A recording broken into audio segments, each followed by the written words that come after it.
How are you doing? Nice to see you. Yeah. I know by name. Sam. Oh. If you could take your seats, Liam, would you like I use this one. Yeah, I'll just stand here. Are we on? Oh, very obedient. Hello, everyone, and welcome. I'm Liam Smith, Director of London School of Hygiene and Tropical Medicine, just here to welcome you and say hello. Even in the 1 or 2 minutes I'm speaking, I'll probably refer to this place as the school because it's an internal habit of ours, but we've decided it's okay because we're the best one. So delighted to welcome everyone here, particularly partners from WHO, FCDO, BMJ, and welcome to everyone online, by the way, as well, of course. You don't need me to tell you these are difficult times in the world, and particularly difficult times for health, I think. We've got the kind of challenges coming our way from climate change and pandemics and growing inequalities and conflict, allied to huge funding cuts in particularly overseas aid, but also in health budgets, and attacks on not just on health, but I think actual attacks on science and the scientific process and the validity of science as well. So it really is a challenging time. And I've got to give an opening lecture for the new master's students next week. I'm just finishing writing, which I'm tempted to call Don't Give Up. And it's really making the case that at these difficult times, training in health science is more important. It can feel harder. It can feel like, I would imagine, that people's careers will be ever more uncertain, that there are funding shortages, that there's sort of less respect from various quarters for scientists and for health scientists in particular. But it's at times like these that I think the world needs the evidence to base decent decisions on around health, and particularly when resources are short. That it's at times like these we need people to come up with rigorous research and rigorous ways that can be translated into human health improvements more than ever. So rather than thinking this is a time to give up, I'd say this is a time to remember just how important this work is, and quite the opposite to giving up. I think it's also a time to reiterate how important partnership working is. I always felt that, you know, these amazing, they were virtually all men, weren't they? Usually Europeans with beards, who made these amazing discoveries that were named after them. I always had the feeling that actually that was team science going on, and we just never knew about the teams. And probably most of it was partnership science going on. We never knew about the partnerships. But I do think with the complexity of the challenges facing us now, that almost all big problems relating to health are going to need partnership working across sectors, across country borders, and across disciplines. So I think a venture like this is just showing the way forward, really, for things. It's a great time to be working with WHO and hopefully in a supportive way. WHO clearly facing its own major challenges through no fault of its own. And it's a great time to be, as I said, to reiterate, it's a great time to be generating evidence and important, usable evidence that can be translated and implemented into improving health for those who most need it. So actually here to say welcome you. It's really important stuff you're doing. And with that, I'm going to hand over to Oliver. Thank you. I'm going to really leave fairly soon, so I've got to go. Okay, thank you very much, Liam. Let me add my welcome to everyone. We're really pleased to be hosting this event with such a great consortium of partners, and you can see all the logos here. Just before we start, I have to do the boring bit, the housekeeping. There's a QR code here. If you'd like to access the agenda or the bios of the speakers, just point your camera at this and you can get all of that online.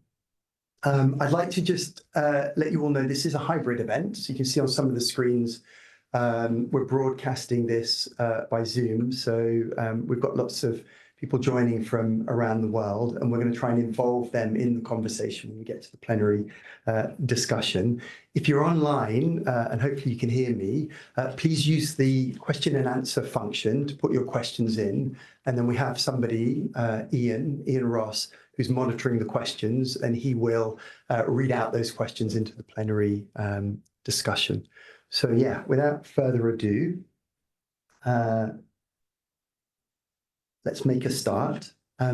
We're very lucky. We've got not one, but 4 keynote speakers. And the reason we wanted to give each one of these people a chance to speak is because for us, these are the partners that have made this happen. And it's the composition of the partnership which is as exciting, I think, as the evidence that we're going to hear about in the publications and the process that we're going to hear about.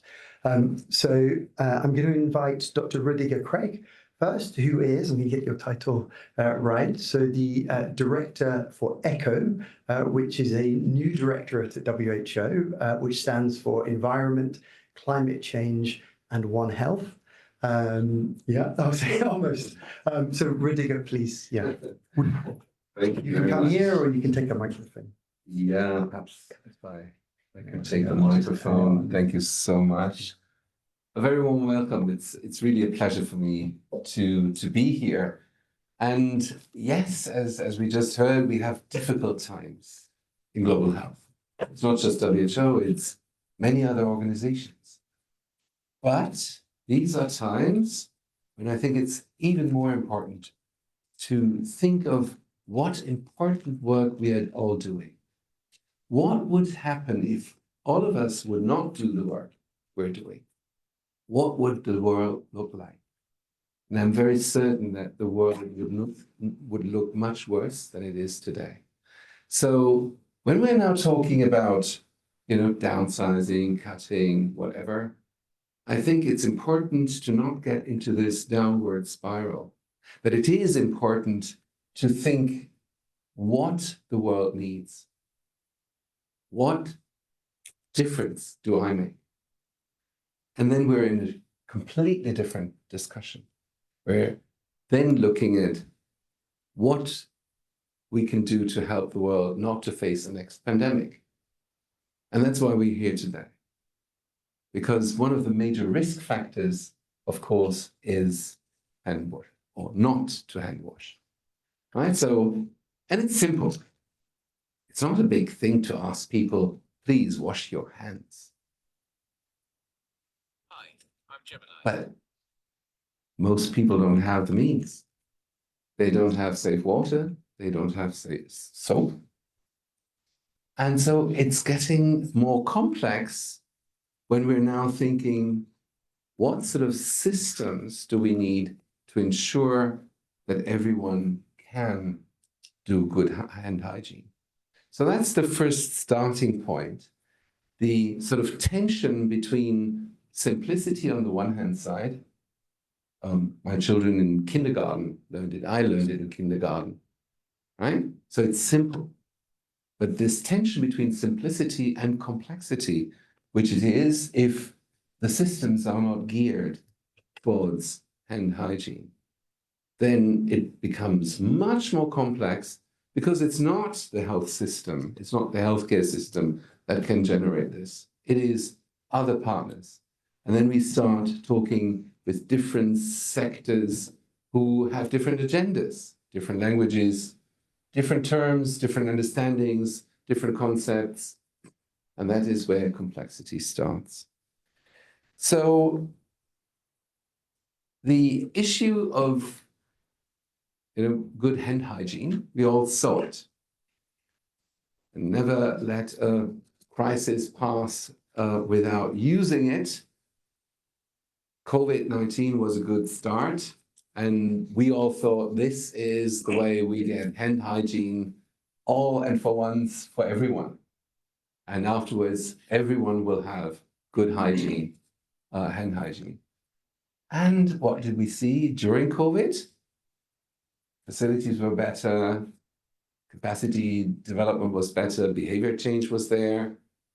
Not only did people wear the masks, sometimes not right, but they did, but they all had good hand hygiene.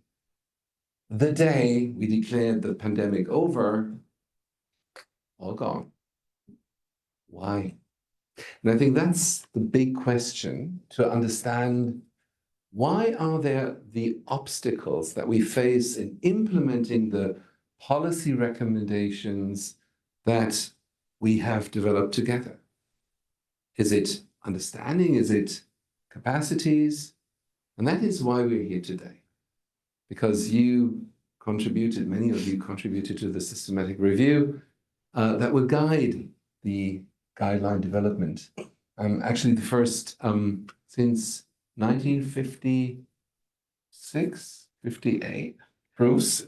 It's the first hand hygiene guidelines, and our original drinking water quality guidelines were done in 57. Yeah, you see? So it's not like we've done it 5 years ago and now we're doing an update. It's that we never had them before.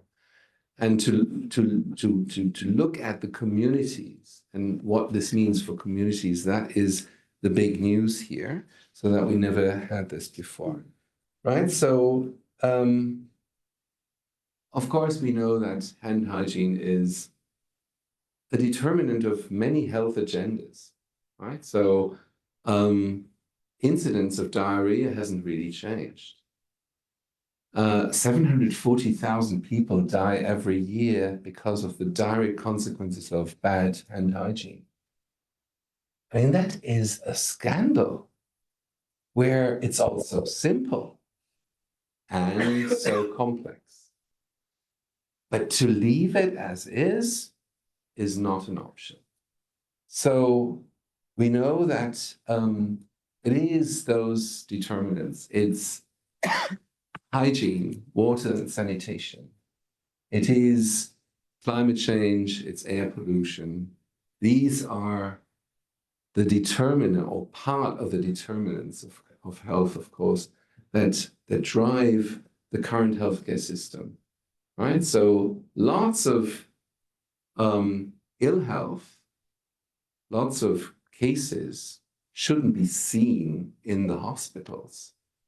I haven't talked about risk factors of NCDs, which is 70% of all the diseases of tobacco, alcohol, physical inactivity, and sugar, right? So we know that there's big risk factors, but these what we call environmental determinants of health that are by and large due to diarrhea, respiratory diseases, and many communicable diseases such as cholera, they shouldn't be seen in the hospital. So when you're talking, and I know that there were recommendations about reforming the NIH here in the UK, if we really radically focused on healthier populations, on what the risk factors for diseases are and what are the determinants, if we focused on that, we would have resolved many problems that occur in the healthcare sector later on, because from a health perspective, we are catering for those, may I say, mistakes that were made in other sectors or decisions made in other sectors. So, but of course, it's not good just to talk about, oh, they should be doing things differently, because we need to understand that the environmental sector follows an environmental agenda. You know, the wastewater, business follows a wastewater agenda. It is not necessarily a health agenda. So it's our task in public health to tune in to the agendas of the others and see what we could do together in order to also address health concerns. But this is this communication link that we need to make to understand what their agendas are, and then to see what the potential changes in policies could be to make a real change, right? And that is something where I think when you're looking at research agendas here in the school, but also broadly, that we need much more work on what obstacles do we have in the implementation of the simple message, wash your hands. So I'm just trying to frame the thing and thank all the people who worked on this reviews now, and to say that we could never do any of this alone. each of us, not alone, we can only do this together. And with that, I thank you very much. Thanks so much, Rodiga. Our next speaker is Dr. Jocelyn Clark. And I just wanted to mention two things about your bio, because we've worked in different projects over the years. Pardon? But Jocelyn has been a champion on these issues, at least for the decade that I've known you. So has led different pieces of work. I think of one which was about the medicalisation of public health. I think those themes are very relevant here. But also a few years back with the school and other partners, looking at the role of WASH in relation to maternal and newborn sort of child health. So really, really pleased to have you. Really looking forward to what you've got to say. Yeah. No, thank you. I'll use this microphone if you can hear me, and happy Publication Day. Thank you, Oliver, and thank you everyone for inviting me to give a few remarks on behalf of the BMJ, and really congratulations to the authors for a superb supplement, and to everyone here who helped make that possible, including my wonderful colleagues at the BMJ, who I know worked really, really hard on this and care very deeply about this piece of work. So I hope you genuinely feel like this was a partnership and a co-production. In the BMJ Global Health, you have secured an excellent home for your work. The BMJ Publishing Group, in addition to the main weekly journal, which we've been publishing for almost 200 years, we publish 69 other journals. And I think of the BMJ Global Health as a crown jewel, particularly as international editor of the BMJ, where my mission is to globalize our content, contributors, and coverage. I see the BMJ Global Health as a kind of spiritual guide. It has become the leading forum for global health research and commentary. It has grown in stature and visibility under the stewardship previously of its editor-in-chief, Shea Abambola, and now our new editor-in-chief, Mark Schreim at BMJ Global Health. But it's also, I think, really importantly, it's a moral compass for those of us in our field in how to do equitable, decolonial, and inclusive global health. We apply those same principles to our practices and commitments as editors across the BMJ group and in the standards we hold for authors to require equitable research partnerships in global health, to encourage reflexivity and humility, particularly among those based in richer countries, and to require international collaborative authorships that are ethical and fair, recognizing that traditionally the expertise and leadership, in particular of our Global South colleagues, have been unfairly marginalized. Taking such principled stances in equity and fairness, and seeing that as vital to the quality and integrity of knowledge production and the scientific literature, this is a key and important role of a journal. I think in the era of all the time internet, social media, rising AI, and the rapid transmission of information, never mind our current geopolitics, I think some people might question the role and function of journals. Rising science skepticism and mis and disinformation are also threatening how science and journals are seen as valuable in the wider public. So I'd just like to offer a couple of reflections on the role of journals as we celebrate your published work. First, and probably most importantly, is our ability to hold truth to power. I want to expand a little bit on what Liam said, because this has become sharply relevant, I hope you agree with me, since January 20th, when the new US administration was inaugurated, which has profoundly disrupted funding, a sense of global solidarity, and of course, this will cost lives. I want to remind you that one of the first executive orders that came out of the new president's office was targeted toward medical journals and to CDC scientists, when on January 31st, those scientists were instructed not to submit to medical journals or to withdraw their manuscripts if that work included so-called forbidden terms like gender. The BMJ was one of the first, well, was the first medical journal to issue a statement condemning this executive order, calling it sinister and ludicrous, as it is, of course, defying the evidence base and reaffirming to the public that we do not follow political orders. We never have, we never will. But also to reaffirm the importance of equity, diversity, and inclusion. It is, of course, central to people's experience of health and our understanding of health, sex, gender, race, ethnicity, etc. And it's not just US-led turmoil, though that feels really top of mind almost every day for us at the BMJ. We publish a wide range of work challenging power and privilege in global health, including just last week, a really, I think, powerful set of articles and scholarship on the global arms industry as a commercial determinant of health. Secondly, our role of journals that's really important is raising awareness of neglected topics. And if there was ever a neglected topic in the world, it is WASH, as Oliver just intimated. I have sat or stood at a podium in the London School 3 times. And each time I've said, WASH is a poor cousin in the global health agenda.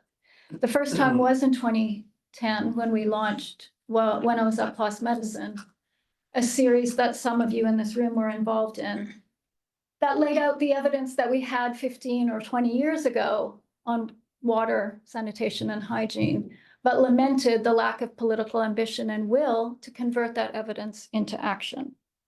A few years later, when I was executive editor of The Lancet, I launched a series on maternal health and called WASH, the poor cousin of the global maternal health agenda, because we were spending an enormous amount of time trying to get women, for example, to not give birth at home, but to give birth with skilled attendants, including in facilities that were filthy and entirely negligent in terms of standards of WASH. And yet WASH barely figures on the global maternal health agenda. And now it's 2025, and still our work is being put out in the world in a context of vast underinvestment in WASH. WASH, of course, as Rudiger was saying, underpins everything. People's health, their lives, their livelihoods, their dignity. And WASH also underpins every single one of the world's agreed global goals, the Sustainable Development Agenda. And yet we don't have enough investment. In fact, just this past week, DevEx reported on the basis of WaterAid data that amidst all the very troubling declines in foreign aid assistance in this country, in the UK, that WASH has experienced an 82% reduction in overseas development assistance from this government since 2018. So our work together remains as important as ever for WASH. It's a scandal. Rudiger, thank you. Third, and finally, the role of a journal, of course, is to publish evidence. So let me finish on a more positive note and to congratulate you again for these outstanding evidence reviews. And I want to make a remark that I think is really important, that the authors here in this supplement have achieved something extraordinary. They have set a gold standard for transparency of publication. They made their systematic reviews available as preprints on medRxiv many months before publication and ahead of the guideline. They mobilized funds and coordinated open access publication of all of their peer-reviewed systematic reviews ahead of publication of the guideline. And this means that on day 1 of publication of the guideline, which I understand is happening next month, that readers and users can access a full account of how the evidence was collected and synthesized. They can be confident that that evidence was rigorously peer-reviewed, not just by WHO's process, but ours at an independent peer-reviewed journal. And they can use the reviews to adapt the guideline to their specific context. So I want to applaud and celebrate you for that transparency, because what you're doing is setting a new standard for the field. And at the BMJ, we're very proud to have partnered with you on that. Finally, sadly, publication is not the end of the journey for you. I'm sorry to say, because I know it was rather horrendous at times. It's actually just the beginning. Because as I mentioned a few minutes ago, that challenge is considerable of mobilizing the kind of political action and will we need to translate evidence into action, and then finally to see the progress we wish to on WASH, including hand hygiene. Thank you very much for having me. Congratulations again, and enjoy the event.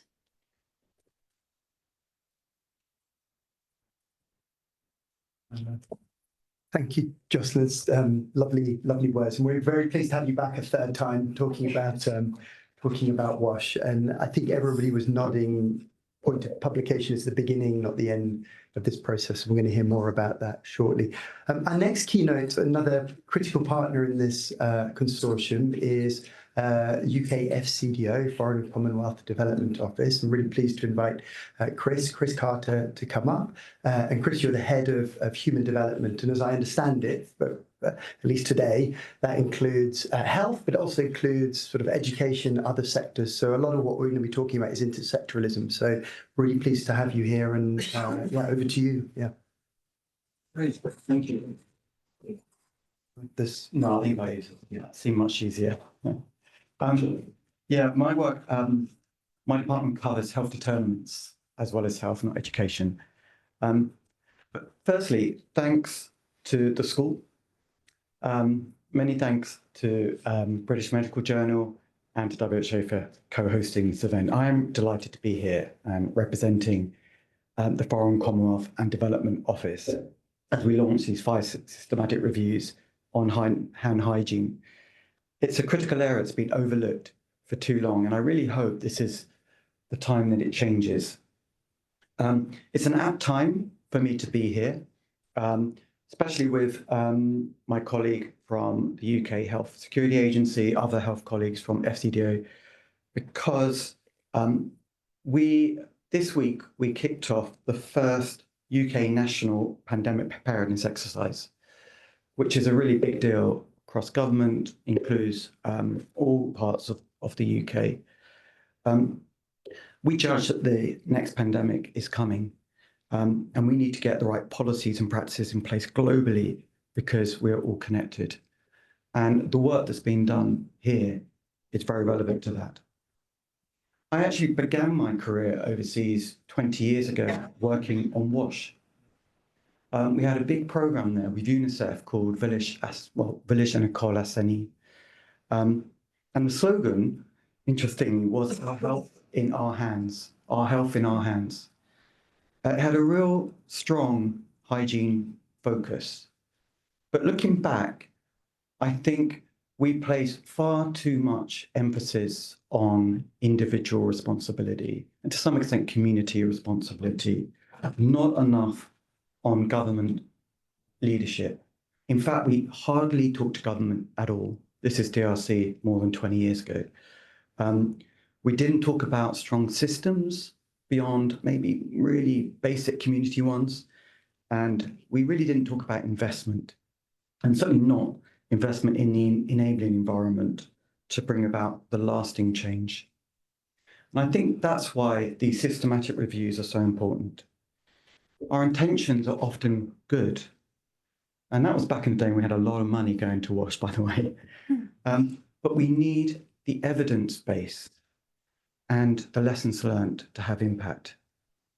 They show us that what's needed is both effective behavioural change and the enabling environment in which water and soap are easily available.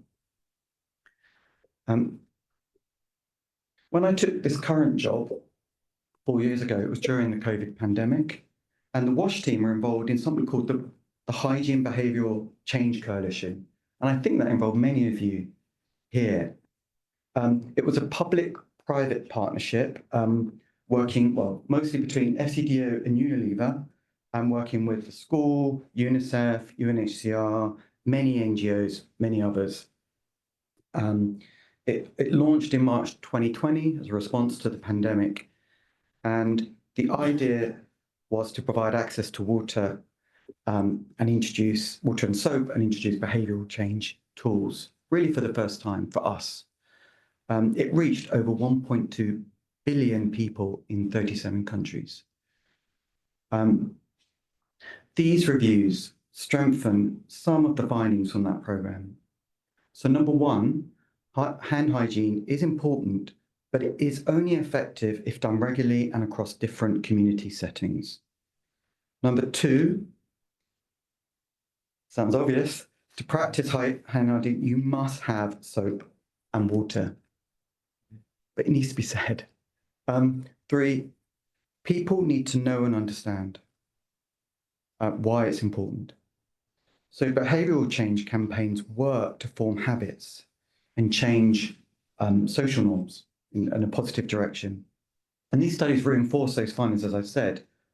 But what we're doing today is highlighting how hand hygiene can be sustained at scale. And that did not happen in that program. And that did not happen 20 years ago in Congo. So it's very important. The mission of my department is to end the preventable deaths of mothers, babies, and children. And honestly, we simply could not do that without the WHO guidelines across a number of areas. Particularly, I don't think I can overstate how important and how many times I've referred to the WHO guideline into safe abortion. Critical for us. We actually held a summit, a food security summit, and on nutrition, I cover nutrition, we decided that our centerpiece will be launching the WHO guideline on preventing and treating child wasting. Preventing was actually very complicated to get into a guideline, and that was the first time we did that. So it shows how important they are. But as we've heard, they only matter if they're taken seriously by decision makers. And it doesn't begin and end with odor. It begins and is sustained by, and it ends with political leadership. That is the only way to have an impact. Implementation also depends on partnerships, and we fully agree with that in FCDO, all the partnerships we have here in this room. It's all stakeholders getting behind WASH and health systems. Systems absolutely depend on mobilizing investment. And that includes building investor confidence. That is, all of that has to come together. I think crucial thing here is that we must seize every opportunity to make progress. We understand that the window for making progress seems to be closing. But there are lots of positives, including this work, and actually the pandemic agreement, which did include water and sanitation for all. I have to say, FCDO is fully committed. We are working on supporting an integrated approach to primary healthcare in multiple countries, and that includes WASH. And we are involved where we think we can be have most impact strategically, where we can have most impact, with a much smaller budget. That's true. The WHO is a special partner for us, and we will get behind these guidelines, and we want to make sure they are taken seriously. 600 million people who still don't have access to hand washing facilities depend on that. And maybe the guidelines show us that health is in our hands after all. Thank you.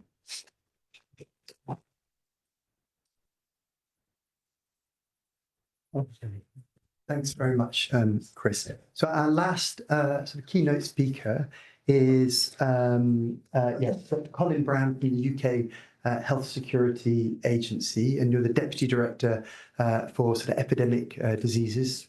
Really relevant, really pleased to have you here. And just to say, we're particularly pleased we gave 2 slots to the UK government because we felt this really is a global issue and it shouldn't just be seen as having relevance for FCDO, but also to Health Security Agency. So yeah, please over to you, Colin.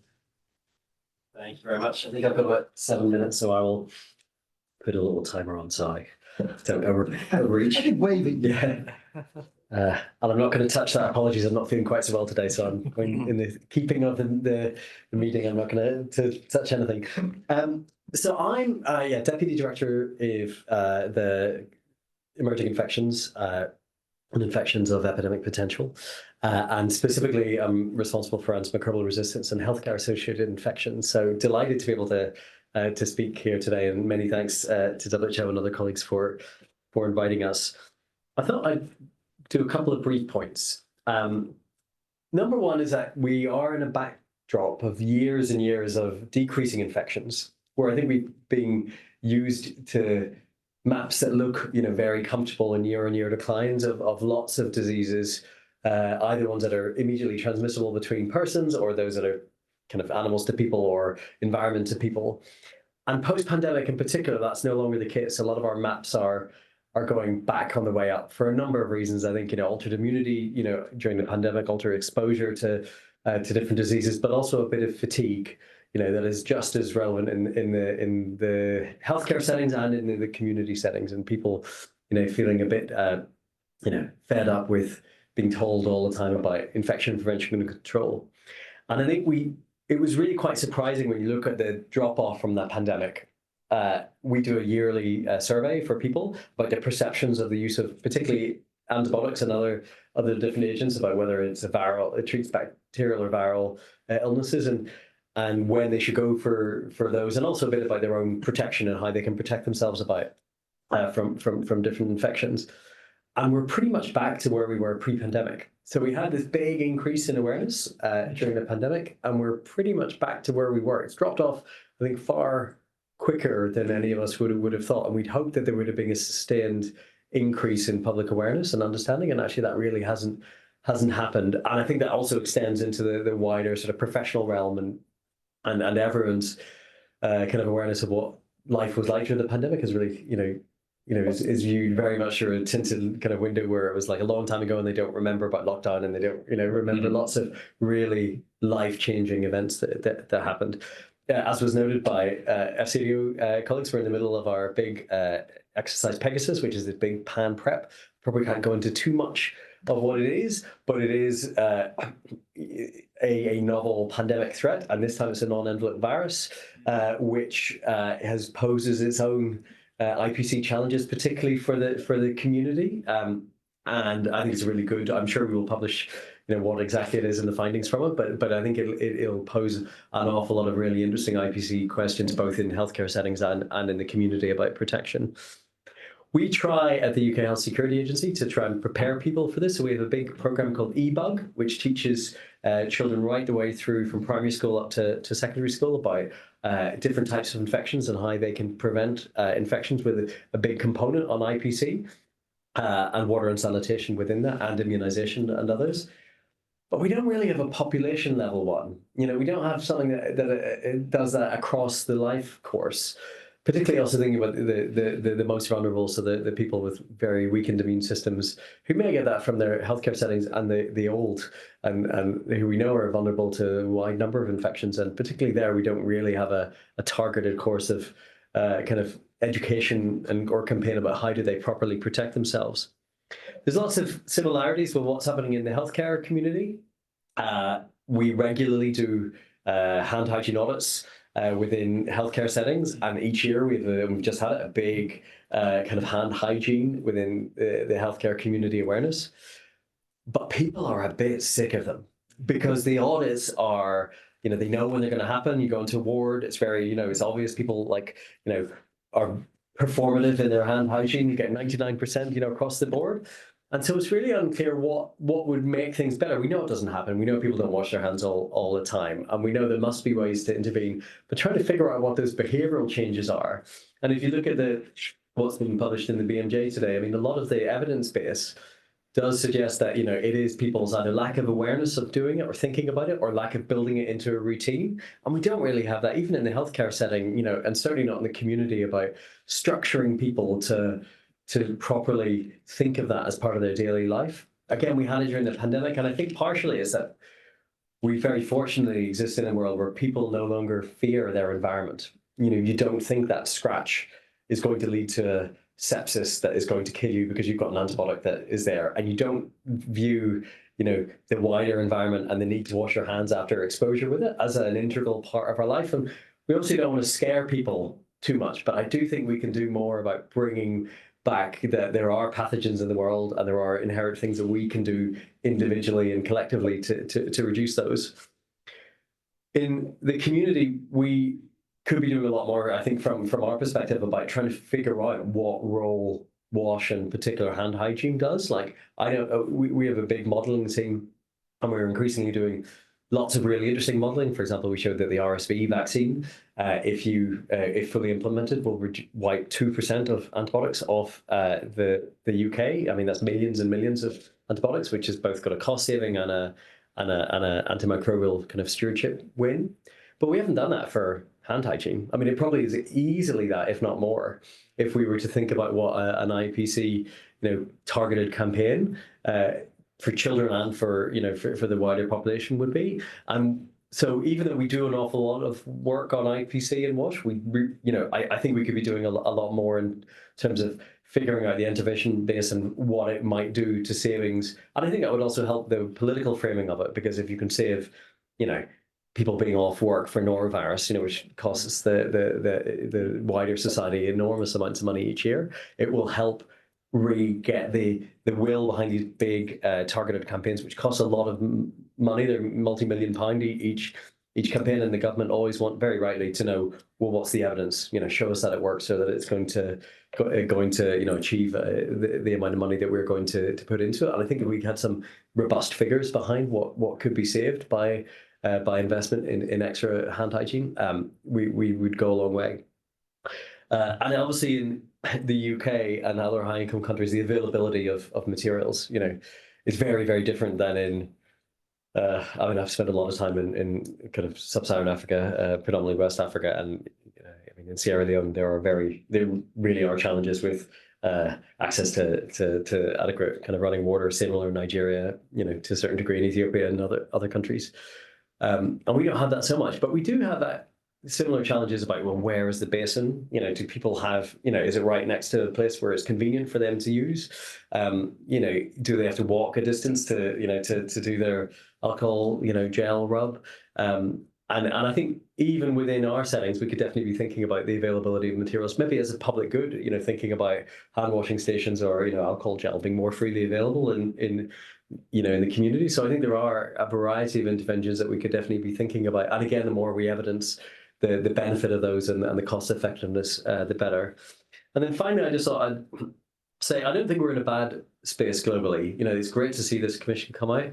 I'm part of GIPSIN, which is a global IPC network for the WHO. And the 2023, so the 75th World Health Assembly, the first ever resolution was passed on IPC, which included WASH. And then last year in 2024, Global Action Plan and Monitoring Framework on IPC, which has got a really substantial WASH component, was published again by WHO. So, and every country is now going to work towards that to try and figure out how they implement IPC and WASH within, and an evaluation of that and where they are. So I think we are, there are good wins that are happening.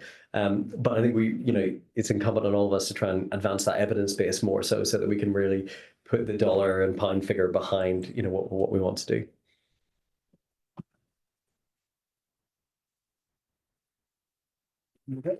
Thanks so much, Colin. It's fascinating hearing a UK domestic sort of perspective on this and the opportunities, and some great ideas for what comes next in terms of action here in the UK. So I'd like to thank all our keynote speakers. We wanted to put the partnership up front because we feel the partnership, which combines scientific publication, obviously financing, the sort of research and science, and then the role that the World Health Organization plays in brokering between these different actors up front.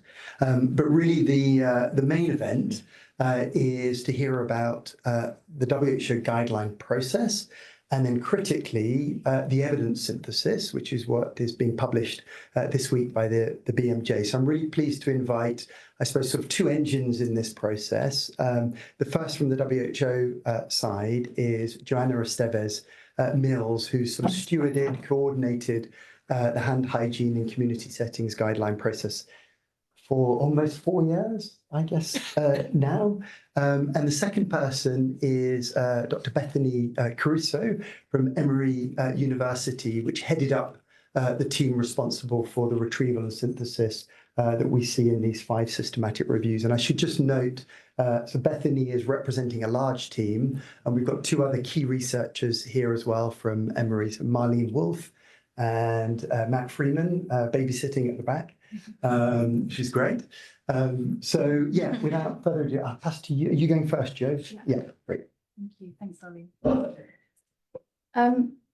Wow, it's such a pleasure to be here today. Thank you all very much for being here with us. This is a big day for us, and it's great to have so many of you here. As Ollie said, I work for WHO. What Ollie didn't say is I used to work at the London School of Hygiene and Tropical Medicine. And around the time of COVID-19, the London School set up something called the COVID-19 Hand Hygiene Hub. And really this was in response to palpable demand for evidence-based guidance in this space. So Professor Jocelyn Clark said that if the wash is the poor cousin of global health, well, if wash is the poor cousin of global health, I think hand hygiene is easily the poor cousin of wash. So it really was a difficult time. And that was an important service, a help desk for member states at the time to provide rapid support in a time when, as others have said, there was this surge in interest in upscaling availability of hand hygiene services so that people could respond to that request that they wash their hands more frequently to keep everyone safe. And what I want to present today is the result of years of partnership between then and now, where we've been working within the World Health Organization to really fill that gap in guidance in a way that it should have been done probably a long time ago, but it's been a real privilege to do that, working in partnership with academia, with member states and with UN institutions. First, to work out what it is that we do know, what does the evidence tell us? And secondly, to translate that into policy guidance that can really influence change at the country level. So very excited to be here today, standing alongside Bethany to share all of this with you. And there we are. You can use the QR code to access the landing page where all of the articles are. There's a nice little video if you don't want to read them all, which has been produced by Laetitia Amorim at BMJ. So thank you very much for that. So onwards, let me see the overview then of what Bethany and I are going to present over the next sort of half hour. I'm going to provide a little bit of context. I'm conscious that a lot of context has been provided already by our wonderful keynote speakers. Handing over then to Bethany to go through the systematic reviews, the methods and the key findings, and then back to me for 5 or 6 minutes, hopefully, to take you through that journey that we went through, taking that evidence synthesis to policy with the WHO and UNICEF guidelines. So let's get started. In terms of context, like I say, a lot has been shared already, so I'll probably rifle through these slides, but I just wanted to flag there are 3 real main points that I'd like you to take away from this context, those of you who might be new to this area. So firstly, as has been said, this is a very important and cost-effective public health measure. Secondly, it is internationally recognized as being so, and yet global progress is really lagging where it should be. And third, there are critical gaps in global guidance to help really create that step change. So in terms of the first point, we've heard that hand hygiene is life-saving. We've heard this figure. Hundreds of thousands of people die every year. And this is a conservative estimate. This really only factors in diarrheal disease and acute respiratory infections, where we know that the effects are much larger than that. It's cost effective, and it was useful to hear Colin talk about how difficult it is to obtain figures like this, but how useful they'd be. So just to acknowledge that there is a paper coming out quite soon. This is the preprint by Ian Ross, really looking at what the state of the evidence is on assessing cost effectiveness of hand hygiene. Unsurprisingly, the headline result is that it is a cost effective measure. So that's good. But I do agree with Colin that it would be useful for us to have some better data on this and some more creative ways of making that case to policymakers.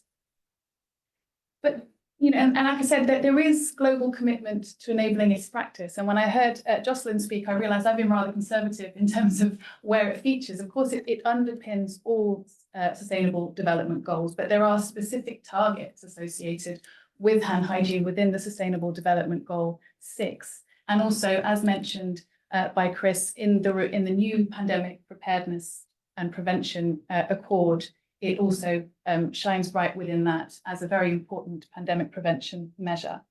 So there's acknowledgement of the importance of it, and yet, as you know, progress is lagging. And I just want to share, this is a new report from WHO and UNICEF, the Joint Monitoring Programme that tracks progress on SDG 6. And we know that just last year, 1.7 billion people still lacked a hand washing facility within their home with both soap and water. And we know that nearly half of these people lived in sub-Saharan Africa. And we know that if we want to achieve that goal that we've set ourselves of 2030 universal access, that would require a doubling globally of current rates, which is bad enough, but that would rise to 11-fold increase in least developed countries. And that's for a target that is just 5 years away. And one of the last points I want to make then is that guidance on how to accelerate has been really quite unclear or lacking to date. And that's why we've done the work that we've done. So I'm trying to see if she's in the room today. She's in the line. No. Okay, so Laura Brown and Clara McLeod of the London School helped us in understanding just how adequate the global guidance was at the time. So, as I said, worked at LSHTM during the COVID-19 Hygiene Hub, huge demand for guidance on how to scale up hand hygiene. And we were able to see that current global guidelines were not able to service that demand. So when we did this scoping review, we identified 923 recommendations on hand hygiene in community settings. So quite a lot of guidance out there, but significant discordance among the different documents that we were able to review, and also significant gaps. So that guidance wasn't there, and it wasn't available when it was critically necessary during COVID-19. And rather alarmingly, less than 10% of the recommendations that we did review were reported to be evidence-based. So I hope that sets up the case for what we're doing, because when we first started this process 4 and a bit years ago, there were some questions, I think, around why, it's such a simple thing. And everyone knows they have to wash their hands, and everyone knows what they have to do. And I think it was actually quite enlightening to carry out that scoping review and understand really what the gaps were that we could fill. So before I hand to Bethany, I just want to do a little note on what the scope was of the ask to Emory University. So Emory University carried out these 5 systematic reviews that are published this week and that you're going to hear about. Just want to emphasize a reminder that this is really focused on community settings. So it's basically not healthcare settings, anywhere that does not have a delivery of healthcare services as its primary aim. And the second thing to say, which I hope will also help frame what you're going to hear about, these 5 systematic reviews, is to just run through sort of our theory of change for the guidelines and for this work that we commissioned from Emory. So we've talked about it a lot, the outcome, effective hand hygiene, because we know just how important it is for health outcomes. What we've talked a little bit about as well, the keynotes have addressed, is that we wanted to understand what are those minimum material needs that people have in order to be able to practice hand hygiene. And Chris put it eloquently, it's very simple, very straightforward. You need soap and water, but actually how much soap do you need? How much water do you need? What type of soap do you need? Are there alternatives that would be acceptable? What's the microbial water quality that would be acceptable? All questions that in the guidance that exists were inadequately addressed. And then from the behaviour change side as well, we've heard about how important it is to address not just those minimal material needs, but also trying to understand what makes people tick, what makes them practice a behaviour and make that sustained. And what we wanted to understand, we know that those 2 things are very important to effective hand hygiene. And there are some questions, I'm getting ahead of myself. In terms of the last point, our focus in the theory of change is that the government is absolutely central to ensuring that people have access to those minimum material needs and to those behaviour change drivers. and that government responsibility is central, and that there are certain levers and measures that governments can pull to ensure that there is an enabling environment for effective hand hygiene service delivery. So just running very quickly through the key questions that we put out in a call for proposals, and which Emory responded to and secured all 5 of these systematic reviews. The first one was, okay, so effective hand hygiene, we know it's important, but what are we talking about here? How should it best be practiced? So what technique is most effective? When, at what key times, and also with what? So talking about those materials as well and understanding what is and what is not effective. What are the minimal material requirements? I covered this a bit already in terms of quantities, quality, location, hand hygiene, facility, spec. And then in terms of the behaviour change component, what are influential behavioural factors? What motivates people to sustain this practice? And then how can interventions successfully leverage those factors and those determinants? And finally, on the government responsibility, specifically what government measures can enable effective service delivery. And you can see right on the right-hand side here, the 5 systematic reviews that Bethany is about to present, which investigated each and every one of these questions for us. I think that's it from me. Yeah, over to you. Thanks, Jo.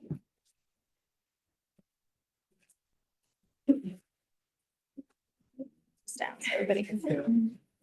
Thank you so much, Jo. Go forward. On behalf of Emory and our entire team, it's really exciting to be here to talk to you about evidence, and like Dr. Clark said, to celebrate evidence and to specifically be celebrating this evidence after so many years. And also, like the other keynote speaker said, to celebrate partnership and teamwork. And so, Dr. Marlene Wolf is here, Dr. Matthew Freeman, but we have an extensive team as well. These are just the authors, but our team goes beyond that, and I'll share their names at the end. So it is teamwork, it is partnership, and it's a joy to be able to do that together. So I'm going to start first by talking a little bit about the approach that we took for all of these 5 reviews. All of these are integrated, and that for us was an opportunity to also come up with a fairly novel approach to doing these reviews, also published in a BMJ journal. They're all integrated, and with that in mind, what we decided to do is carry out the search for these first collectively in a phase 1. So we first looked for all studies related to hand hygiene in the community settings that Jo was talking about. And this became our bigger sample, from which we then screened for each of the 5 review questions that Jo has mapped out. And this was really a useful process for us, given how integrated this research was.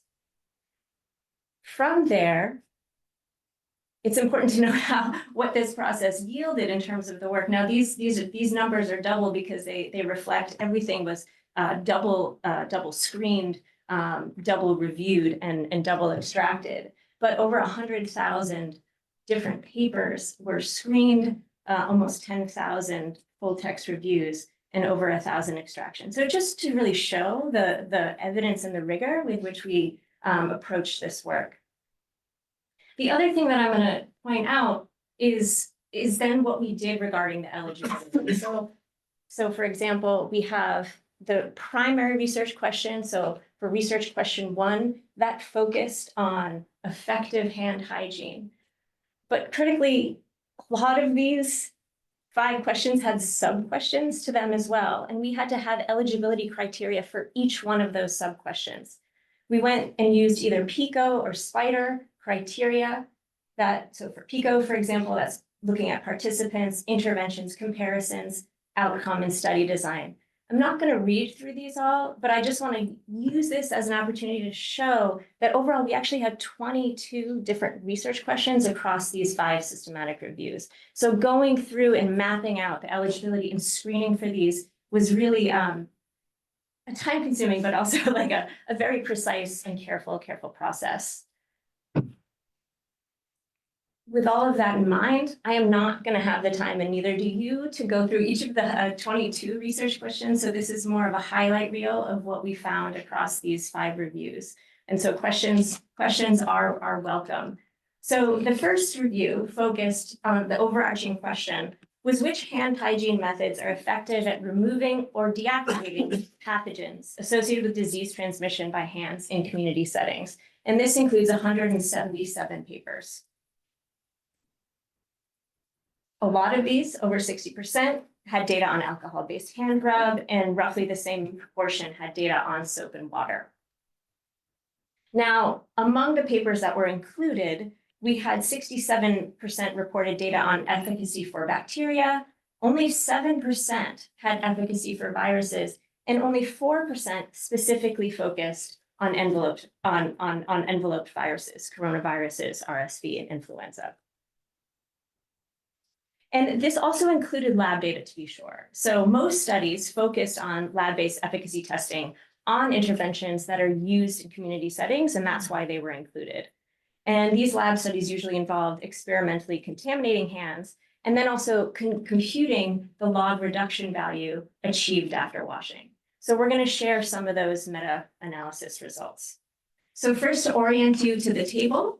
So this table will show log reductions of bacteria and viruses by the methods, which are the rows. So what everybody should keep in mind is that for efficacy, it's understood that a log reduction value over 2 is a commonly accepted target. In short, the higher the number, the better. So if we first look at soap and water, we see those values above 2, and we can see that soap and water perform well for both bacteria and viruses.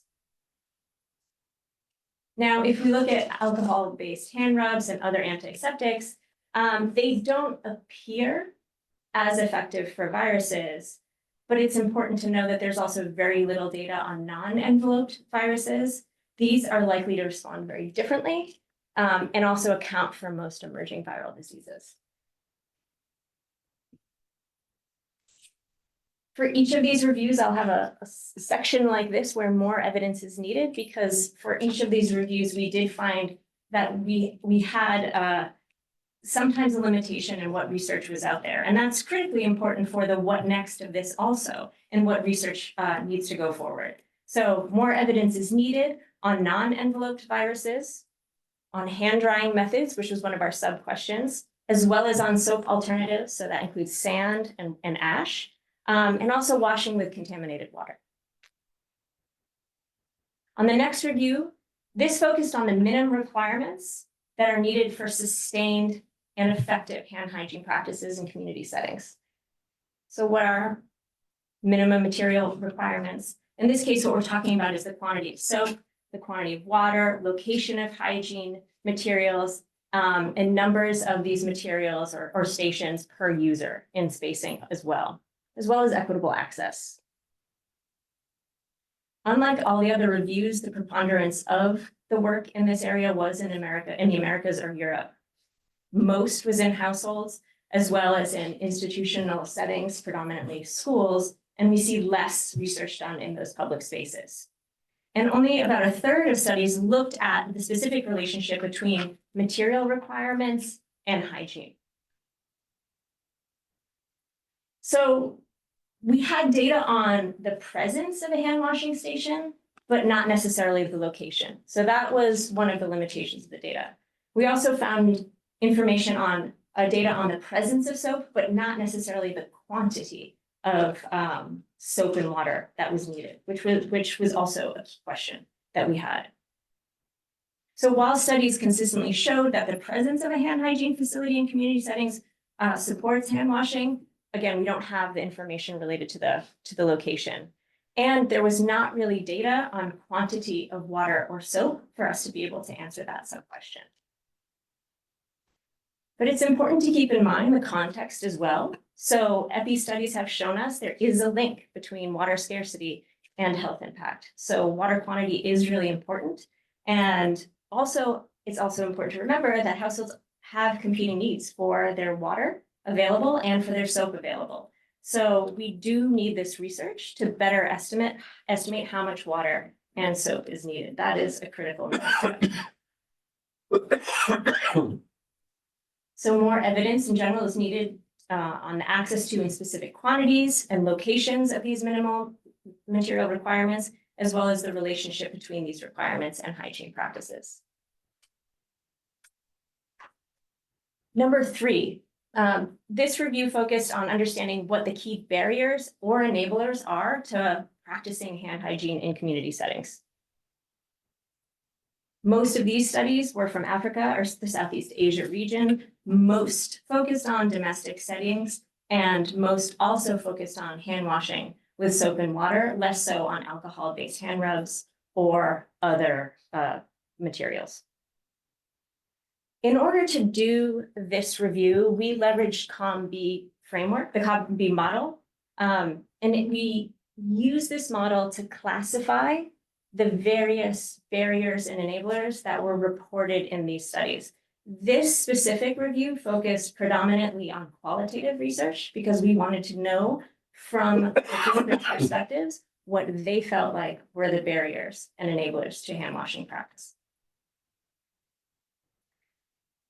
In terms of the barriers, the primary barrier, and again, this is something that many people in the panel already talked about, was this enabling environment, these aspects of the environment like soap availability and water availability that enable the hand washing practice to take place. We call this in the model physical opportunity. You don't have the physical opportunity in your environment to wash hands, you're not going to be able to do it. And that's absolutely critical because no matter how motivated you are or how much risk you perceive, you can't do the practice. Also critical is reflective motivation. So this is the idea that people need to think about what inspires them or motivates them to wash their hand. Over and over again in these settings where the studies came from, people would say, I don't have the time to do it, or it's not my top priority. Many of these studies were with mothers who were caring for children. They had a lot of things to do. What I also get from this, though, is that hand washing takes time. And part of that also links back to the environment because water and soap are not necessarily readily available, easily accessible. And then there's automatic motivation. And this is, generally speaking, very related to habit. You don't even think about doing it. You just do it because it's a part of a habit. It's automatic. But again, you can be very, very motivated to wash your hands. And if you don't have access to water and soap, you can't do anything about it. In terms of the enablers, and we also talked about this as well in relation to COVID, a key motivation is a perception of health risk, specifically acute health risk. So when you start taking that, the perception of risk away, then it's not necessarily an enabler anymore. And interestingly, another enabler, an enabler and a barrier is habit. People would say, I don't have the habit, so I don't do it. And people would say, I do have the habit, so I absolutely do it. So it's really important to make sure that we get the understanding right around motivation. In terms of this review, we do have more information that we needed. We don't have much in terms of evidence outside of Africa and Southeast Asia. Very few studies specifically focused on alcohol-based hand rub or soap alternatives in relation to understanding the enabling factors for this behavior. And very few also focused on public settings. Institutional settings, yes, but mostly schools. So institutional settings also needed outside of educational context. The fourth question focused on hand hygiene interventions. But you might be able to see from this question, there's a long list of things that we explored in this specific review related to theories, barriers and enablers, intervention functions, behavior change techniques, and design features, and how they've been leveraged, and if so, effectively, to improve and sustain hand hygiene practices. Again, the majority were from Africa and Southeast Asia. So few were focused in public settings, a huge gap on interventions related to hand hygiene in public settings. And the majority focused on hand washing with soap and water. Now, important here, 28% actually did not specify the specific hand hygiene practice they were looking at. So that's really critical to note because only 9% focused on alcohol-based hand rub. We also leveraged the COM-B model for this work and the associated behavior change taxonomy and behavior change wheel by Dr. Susan Mickey. That came back. So the key learning here, the first one, 82% of the interventions were effective. They were reported to be effective. They reported an effective intervention at improving hand hygiene. But they were quite variable. They were quite variable in terms of outcomes, in terms of the intervention, in terms of the setting, in terms of the population. This really limited our ability to do any sort of comparison whatsoever. But it's still an interesting message that many of them tried something that actually had a positive impact. The other thing, though, is that we saw a bit of a lack of alignment between the barriers and enablers some of these authors were reporting in their studies, and then the interventions that they actually delivered. So an example of this might be a lot of people would, few studies actually in comparison said that action knowledge was a barrier or enabler. People didn't know what to do. Yet 190 studies actually invested in addressing action knowledge, even though a priori it wasn't identified as an issue. And this is really important, this alignment, because it can be wasteful if we're doing things that we don't need to do. But it also can limit effectiveness if we're not actually targeting the things that are properly needed. And the other key finding from this is that barriers and enablers that were most often intervened on were not those that were identified as critical.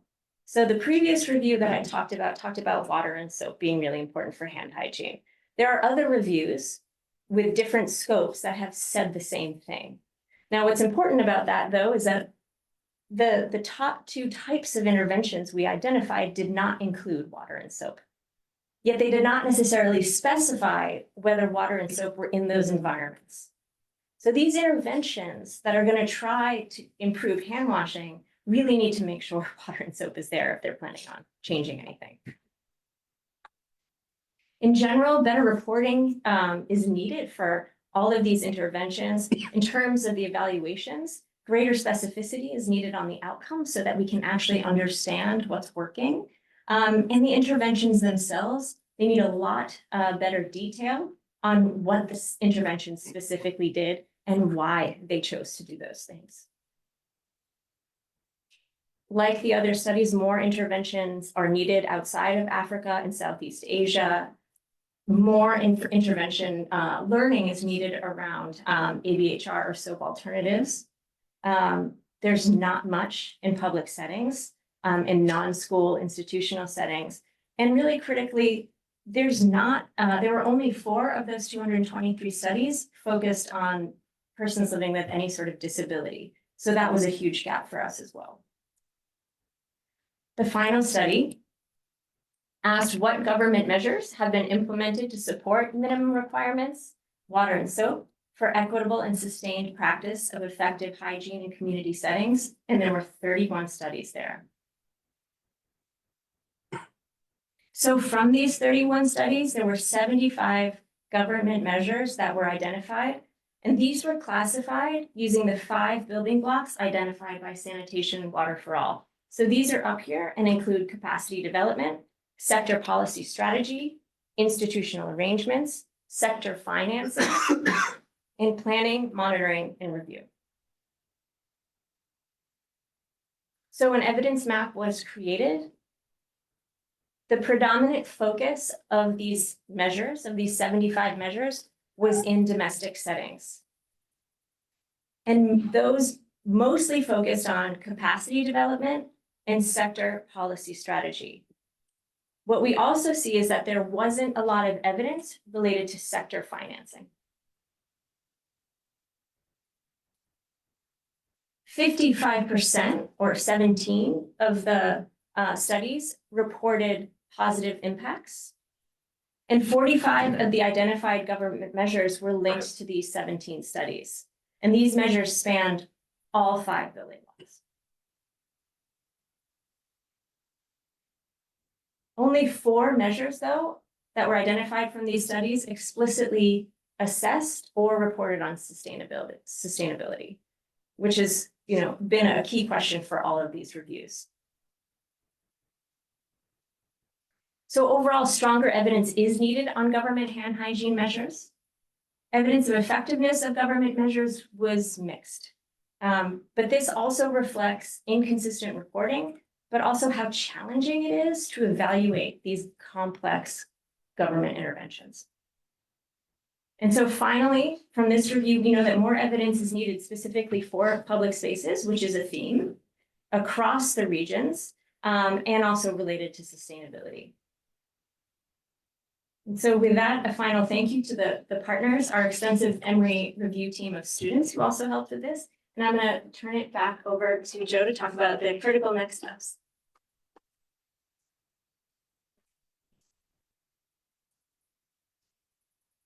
Before I do, I just want to take this moment, this opportunity.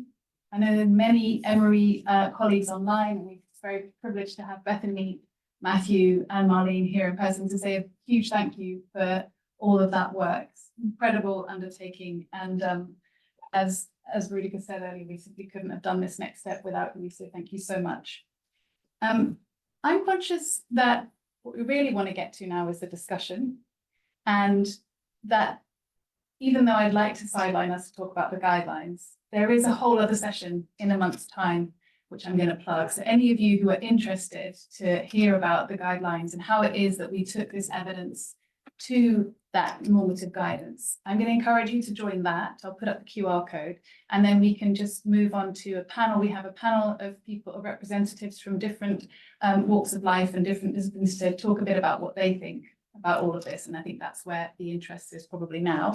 So I'm going to skip over through all of that and just show you this QR code. So if anyone does want to join on the 15th, it's Global Handwashing Day, and it's a good day to celebrate a new publication such as this, and we'll go into a lot of detail on that day about the guidelines themselves. I don't know, Ollie, over to you whether. Would you guys like to sit down?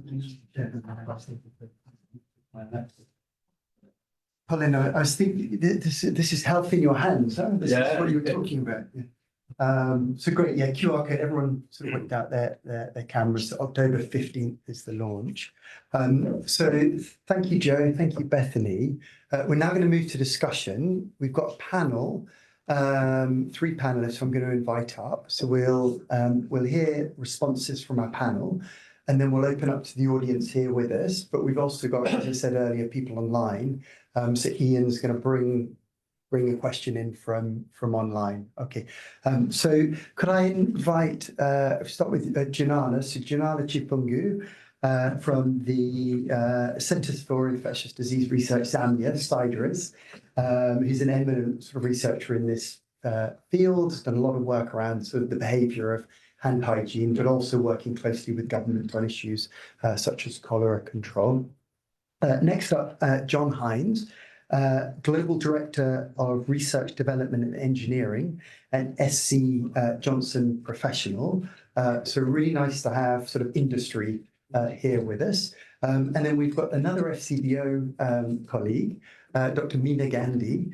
And Meena, if I've understood this correctly, you're in the Research Evaluation Department, and you are the Head of Profession for Health. Is that right? Yes. Great. Okay, so let's start. I'm going to go one by one, and maybe we could start with Janala. So the first time I met you, actually, Janala, was about 10 years ago, and we were meeting lots of stakeholders in Zambia to talk about developing a national action plan for cholera control. And we met the Ministry for Water, the Ministry of Health.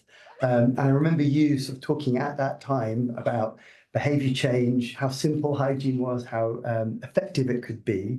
So I'm sort of wondering now if you could give us your reflections on 2 fronts. Number one, you were an expert member of the guideline development groups. You're going to go from evidence to recommendations. But also if you could talk a little bit about whether you think these guidelines are going to be useful at a national level in Zambia, and if so, how? So yeah, over to you, Janai. Oh, do you need a...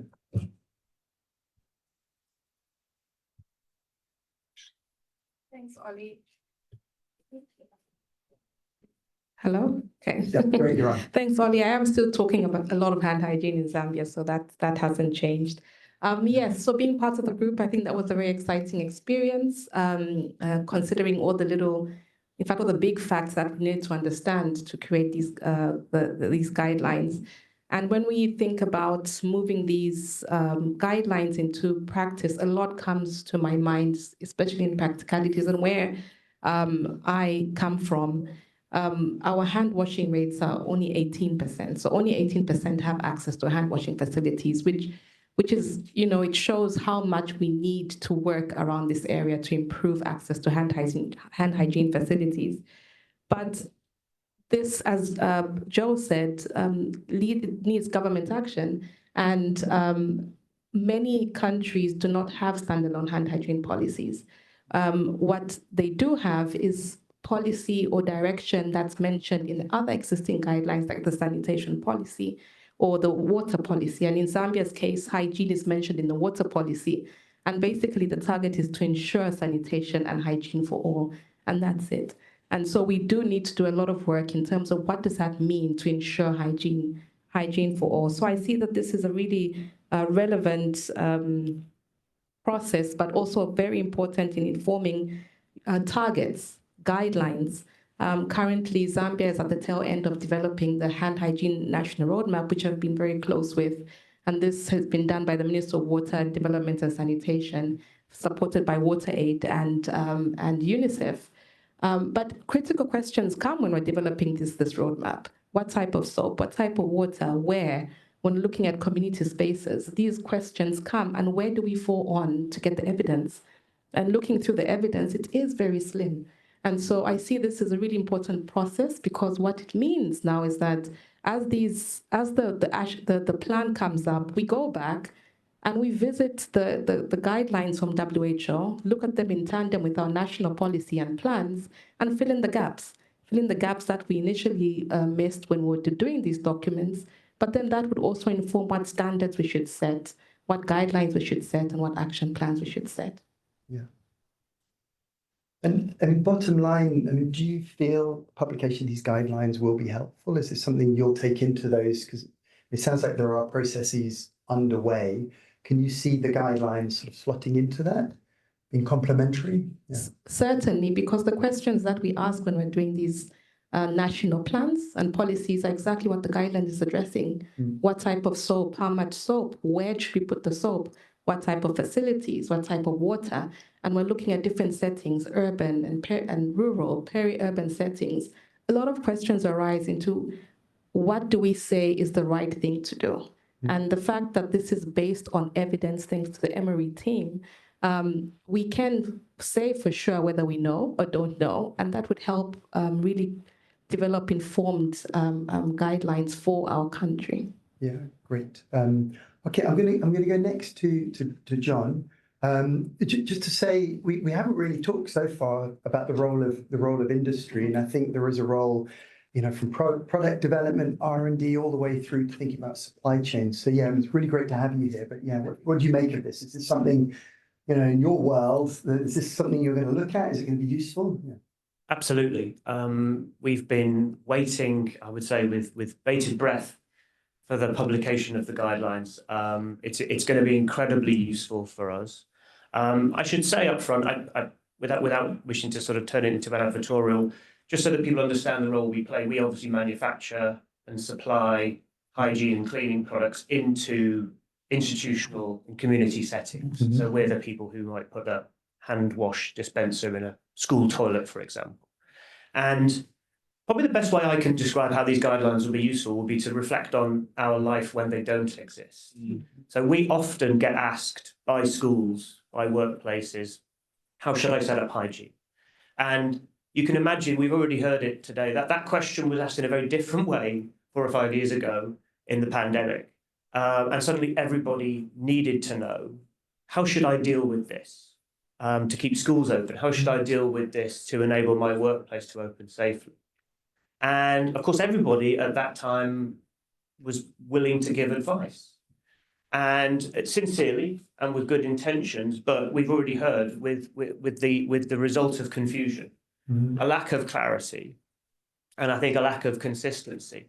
And although people like ourselves might be trying to give that advice with all sincerity, we don't carry the authority and the sense of objectivity of an organisation like WHO. So I think that's really, really important that we're able to say now to a customer or a user, here's how you should set up.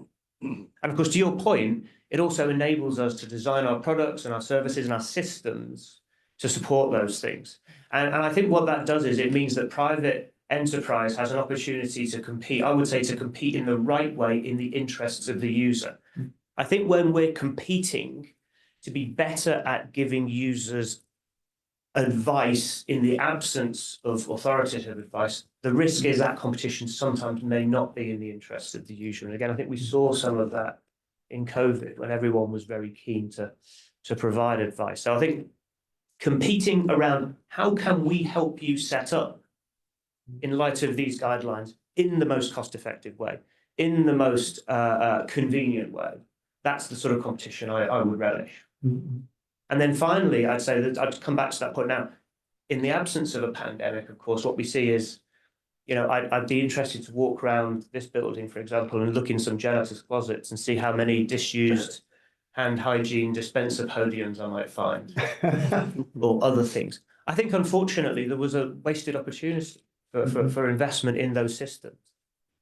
And now, without a pandemic driving that need, but with a future pandemic perhaps on the horizon.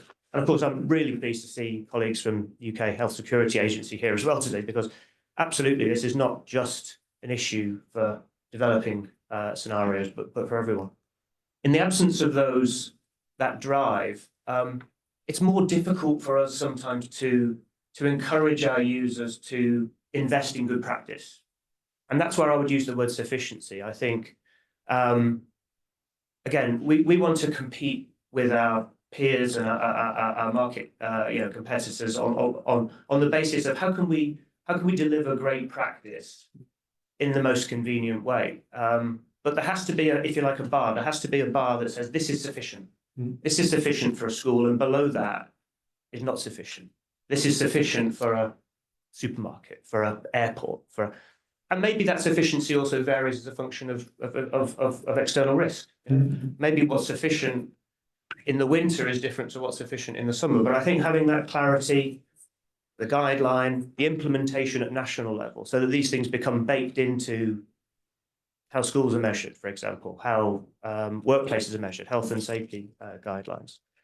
What's sufficient? And then I think then private enterprise, then you set the playing field for really healthy competition. Then I can tell you that ourselves and our competitors will be more than happy to invest in the research, in the development, in the commercialization of the guidelines, to bring those things forward to the people that need to implement them, hopefully in the very best way. So again, we've been waiting for this. It gives us the playing field for innovation. It gives us the playing field for hopefully competing in a healthy way in the market. And I'm so pleased to be here today to talk about it.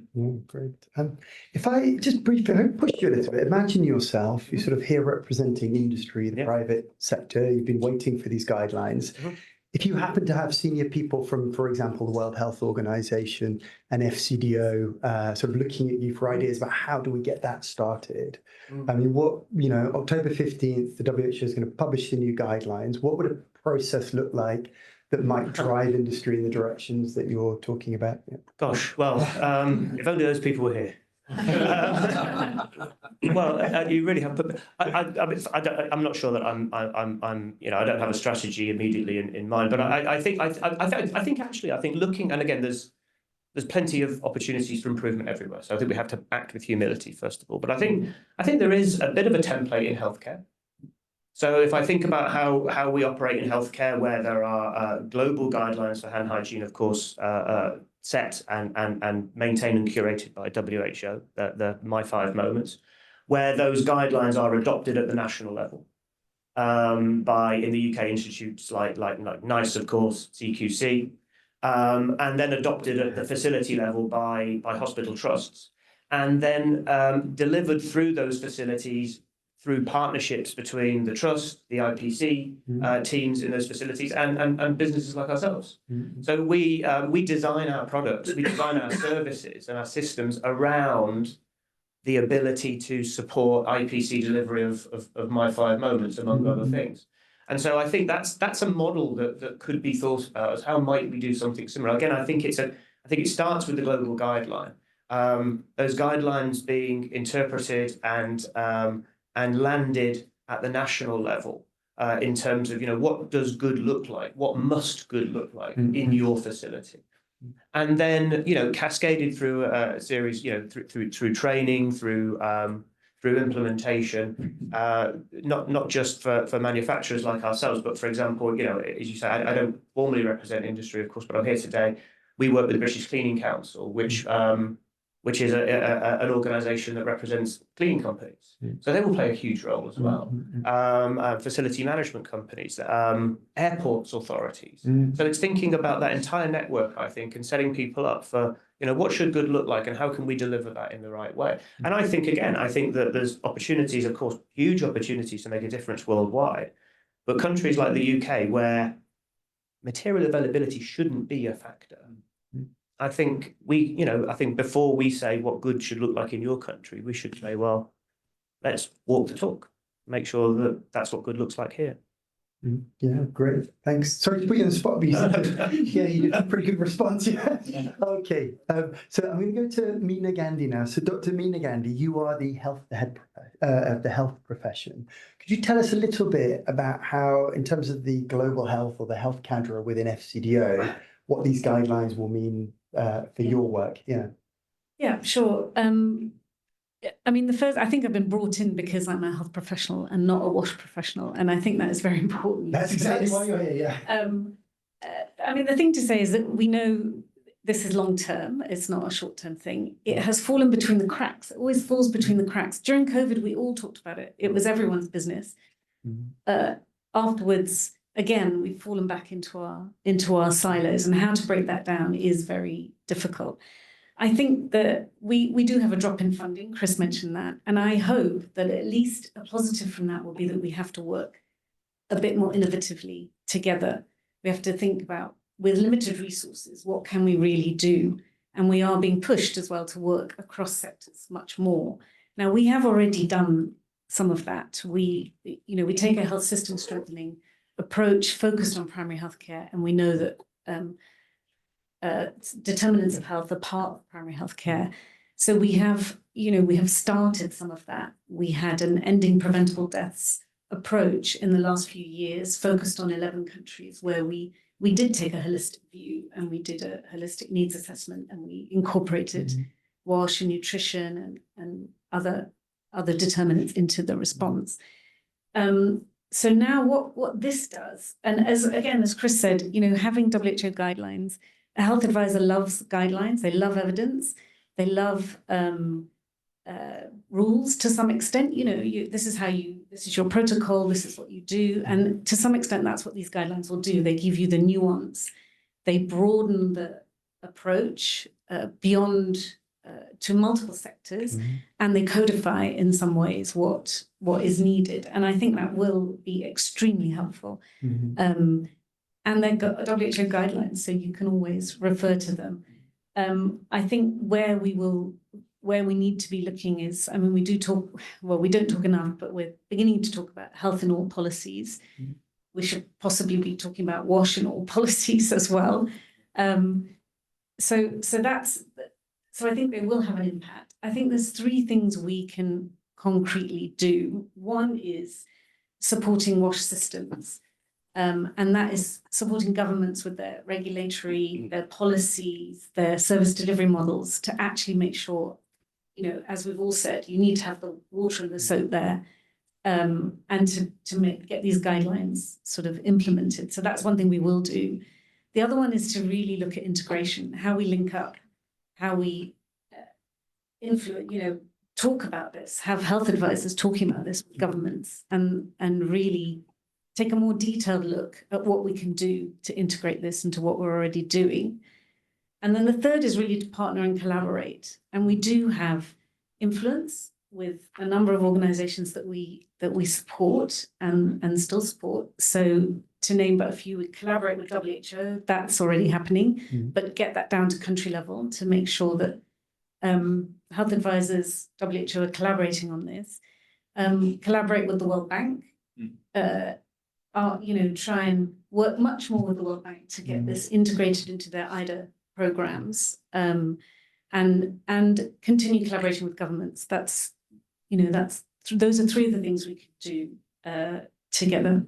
Yeah, I think that you sort of mapped out the landscape in terms of these sort of key collaboration. I'm really glad you brought the World Bank in and development finance, because IDA there's so much resource there, and often hygiene is seen as a soft thing, sort of featuring sort of big financing, but actually the basics of hygiene do cost money, it's infrastructure and so on. So yeah, thanks, Mina. We'll come back to the panel. Before I go to the audience, though, I wondered if Joe or Bethany, are there any of these points that you would like to sort of respond to or build off? Sure, I can go first. I think I was thinking in part in terms of industry and thinking about some of the things that I've been thinking about in terms of behavior change, and also what you were talking about, Dr. Crutch, at the very beginning, that we often think of hygiene as software. But it's an environmental health issue, and it's about creating the right environments. And a lot of what's critical in behavior, we often think of how we change the person. But at the base of changing any or aligning to any good behavior that we want, I think specifically of a former CDC director, Thomas Frieden, talked about the public health pyramid. At the very base is changing the environment, such that the default action that people take is the behavior that we get. So we want to make sure that, all of these elements of the environment are in place. So it is a default action for people to be able to practice hand hygiene. And it's not necessarily something people that have to think about, compete with, or, reprioritize. And so I really appreciate the thoughts about this being an environmental health issue, this not necessarily being software, like you all said, and the importance of thinking about these critical components. So that's what was in the top of my mind. Yeah, that's great. Joe, do you? Thanks. I think for me, just to add a little bit on this point of kind of what's next and thinking about implementation, and get really excited hearing about all of you talk about how these might be additive to the work that you're already doing. I just thought it would be useful to flag that from WHO's side, our main focus is on working with member states to make sure that this guidance can be helpful. And if you have the clicker, Ollie, if you could push one slide back, I could just show a little bit about this. So just to flag that the guidelines themselves have been developed in partnership with a number of member states across the world. And so we have 10 champion governments, and they've co-designed this implementation guidance that's published within the guidelines. And they have published the papers alongside with us in the supplement as well, the commentary. So they're ready to kind of go on this next step with us, and they're primed. And I think they have a sense of ownership as well of these guidelines, which is really exciting. So I think that's the next phase of work. So I don't think we should rest too much on our laurels today and start thinking about how it is, because obviously this is not the end of the line. In many ways, it's just the beginning now, from the 15th of October, when we have this guidance published, thinking about how we can really maximize opportunities for implementation. And I look forward to working with all of you on that. So thank you. Great. What I'm going to do is going to open up the conversation a bit. I'm going to start. Ian, do you have a question from online? Yep. Thank you. There's two, and they're both for Bethany on review one. So the first one is from Brian Reed, and it's about review one. Did you look at evidence of removal of dirt, inverted commas, as well as bacteria and viruses? A method which removes pathogens that doesn't leave your hands looking and feeling clean may not be ideal if the focus is disease, but there are many other reasons people wash their hands. So that's the first question. It's quite a lot, just because it's quite a lot. Maybe Bethany, maybe Marlene. And I'm actually going to punt that to Marlene, Dr. Marlene Wolf, led review one. Yeah, that's a great question. And it's one of the areas which there's really a lack of evidence. It's true that there's an extra demand that soiled hands might exert on whatever product you're using for cleaning, whether that's soap and water or some kind of hand sanitizer. And there is some evidence of that in the literature, but not to the extent that's very easily summarized in our meta-analysis. And I mentioned there are a lot of laboratory studies. Those typically work on hands that are clean to begin with. I actually personally have done some work on using kind of, additives that can mimic a soil load in hand washing, but that's not very commonly done. And field studies that work with sort of naturally contaminated hands are not often hands aren't contaminated enough for us to get these really good estimates about the extent of the efficacy of the practices. So this is a gap, and why when people say, well, don't we already know that hand washing works? You can say, well, yes, but there's a lot more for us to learn because this is a definite a gap in the literature. Great, thanks, Marlene. Do you want to do the second one? Yeah, the second one is about sodium hypochlorite, and there was in Bethany's slide, I think, a third category. Nosheen Usman is asking, were there any findings on sodium hypochlorite, weak bleach? Apparently it's sometimes used as a hand rinse in cholera and monkeypox outbreak. Yeah, I'll take that one too. I'd refer you to a paper by me in 2015 after the Ebola outbreak where we looked at that directly, and it's the only paper that I'm currently aware of that really did directly evaluate that. But there are a lot of other non-alcohol-based antiseptics that fall into that category that was summarized in the meta-analysis. So one of the things about that category is that it's very diverse. There are a lot of different products, and there's a lot of heterogeneity in the findings in the meta-analysis because there are so many different formulations, even among alcohol-based hand sanitizers as well. There are different formulations and percentages. So the data could be broken down much further, especially if we had more of it. So. Okay. There's one more if there's time, but I don't think there will be. And let's get some from the room, and then we'll go back to the questions online. So I'm going to. Oh, the hands are going up. Okay, you have to put your hand right up. Yeah. Okay, I'm going to start. I have to start with Paul because without Paul, we wouldn't have these this wonderful series of papers. That's very kind. So Paul Simpson, BMJ Global Health. Yeah, please. So one of the big findings is the gaps, and my question is there a mechanism to fill some of those gaps? Yeah. Have you still got a microphone? That's Marlene. I think she has a paper on this. Marlene's going to fill the gaps. Bethany, or you? A mechanism to fill the gaps. I mean, I think honestly, the first thing that went into my head was we could only find a funding mechanism. I think identifying the gaps is a huge contribution to reviews in general, which is why I tried to highlight them. I don't think gaps minimize the importance of what we've learned, though, in terms of how the information feeds into the guidelines. So maybe Joe can feed on that a little bit, because the evidence we have also took into consideration expert understanding as well and consensus. But so in terms of the mechanism for the guidelines, but I mean, the mechanism is sort of from the research end is to make people aware so people can. And Matt has a response to that as well. Yeah, can I add on to that? Do you want to? Yeah, sure. I'll just say that I think from the government measures perspective, and WASH in general, our challenge is that we don't have the interventions well enough classified and detailed. And so you need more studies, yes, but even those studies that are being done, I would advocate that they need to better report what the intervention is. Because without really knowing what the intervention is, it's very hard to make generalized assumptions. So from the government measures review, just there wasn't enough information to really say, well, how would another government adapt this intervention and scale it?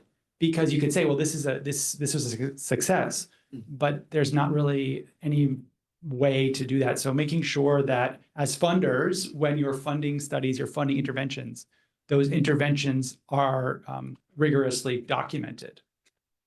Yeah, great, thanks. I was wondering, yeah. I might just ask Bruce if you could comment a little bit from WHO's perspective when there are gaps I'm sorry to put you on the spot.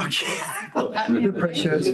Bruce Gordon, head of the wash unit. I was going to say, I don't have a paper on this. The panel's expanded, but no, I mean, I think this is exciting because the systematic reviews tell a part of the story, and that part of the story is used by what we call a guideline development group to essentially make their recommendation.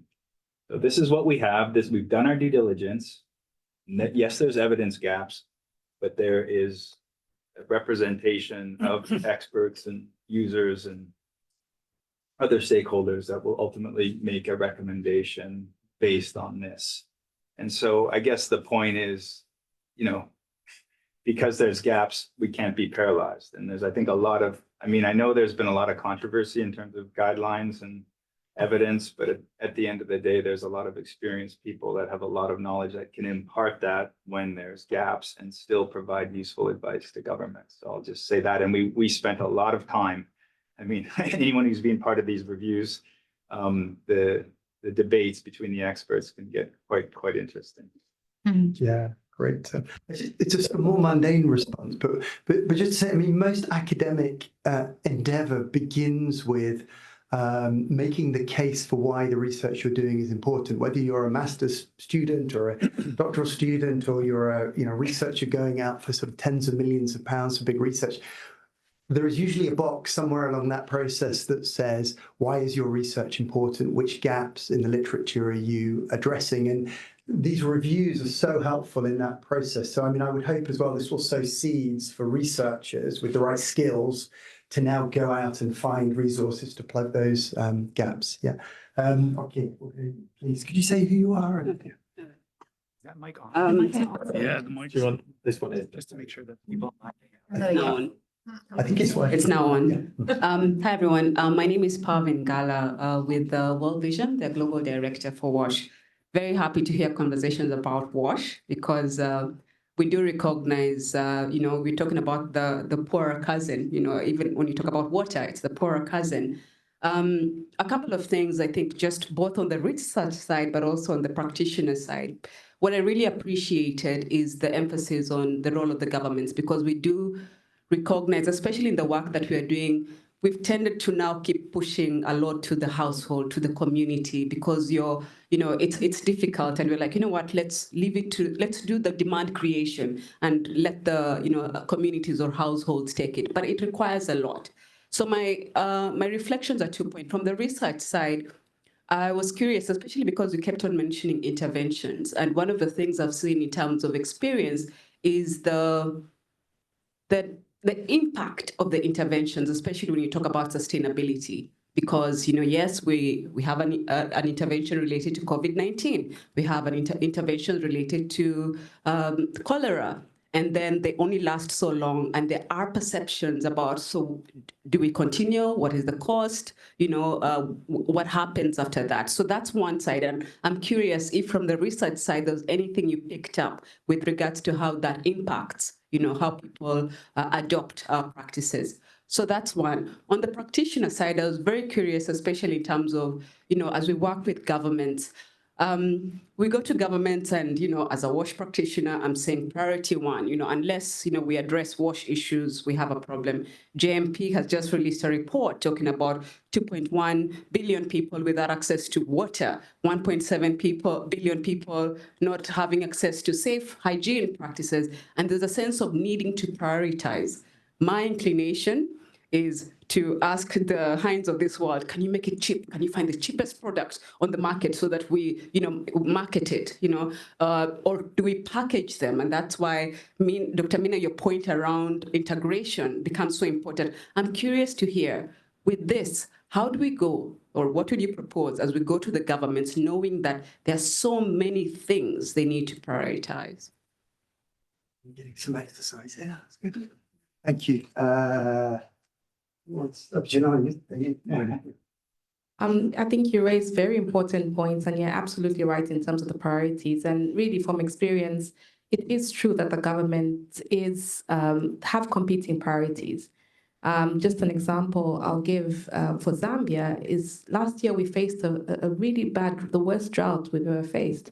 And the government had to make decisions in terms of pivoting already limited funds to water resource management. And so everything else falls off the cracks. We saw, increased numbers in malaria cases because we're so focused on the drought.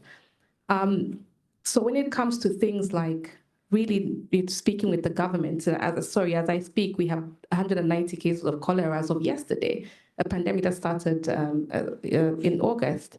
So these are things that are happening. And I think it's very difficult for the government to think about what is a hand hygiene intervention. What does it look like? How much money do I need? I need a person to champion this. And that's just not there. And the capacity is not there. And I had one of my points done. I hope this is not the last question you asked me because I'll answer it already. But for me, I think what's important is really unpacking what do these guidelines mean? What does this evidence mean? So maybe we're doing it already. Maybe we just need to do it better, and really thinking through, sitting at the table with think tanks to deliberate over this evidence and see how do we then, in a cost-effective way, deliver hand hygiene initiatives. We may start small, end up big, or continue at the same pace. And at this point, it's very difficult to tell because we haven't demonstrated what it looks like and how it should be done. And I think that is it's a big challenge for us now as researchers, as practitioners, as funders, is how do we demonstrate to governments that are struggling right now with priorities how we can implement hand hygiene systems in countries. Great. Yeah, please, me. Yeah, I just wanted to add, I do think the days of us sort of pushing governments to do all our priorities are over, as we know. However, what we can do is present the evidence and have the discussion. And I do question, and maybe some of you have answers to this, how many times does hand hygiene and wash even come up in a health conversation? I would say very rarely. So these guidelines might open that door to at least be able to have the conversation and present the evidence. Yeah, I think there's a push and pull, and maybe there's been too much pushing, but this is a pull product. Put the evidence there in a way that's sort of meaningful and clear, and it will bring people. Yeah. Sorry, Jonathan. No, I can build on that, and I basically to say more or less what you're saying is I think again there's obviously lots of elements to this, but speaking from my perspective, from the private enterprise perspective, it is about setting up the pull. I think, and I think that's where the guideline can work really well. And I think that's what the role of governments can be to, again, as I said, help facilities around the world better define what is sufficient, and not just sufficient in terms of material availability and infrastructure, which I think is really important as you say, but also what's sufficient in terms of the let's say the soft environment. So should there, like many of us, I use a computer, so I have to have mandatory annual training on how to sit properly in front of my computer screen. That's fine. I'm not complaining. It cost me 20 minutes, but I don't have to have in my workplace any training at all on how to perform hand hygiene in the workplace. I've been like many of us. I know how to avoid slips and trips.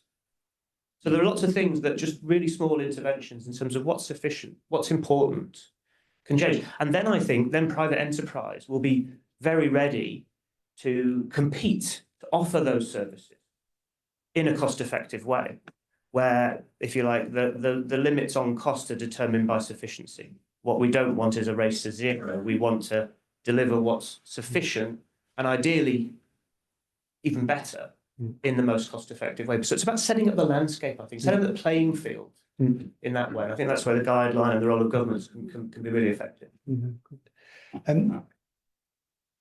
Cameron has a really hard job. He's going to give closing remarks and sum up this discussion. He's got 3 minutes to do that. I want to protect Cameron's 3 minutes. So I'm going to ask for 5 minutes. You're not supposed to say that. Let's be quietly communicated to you that it's now 3 minutes. If people have final quick points or questions, because there are lots of sort of polite hands, we're going to just do a round very quickly. If anybody, yeah, please. Jackie, could you press the mic?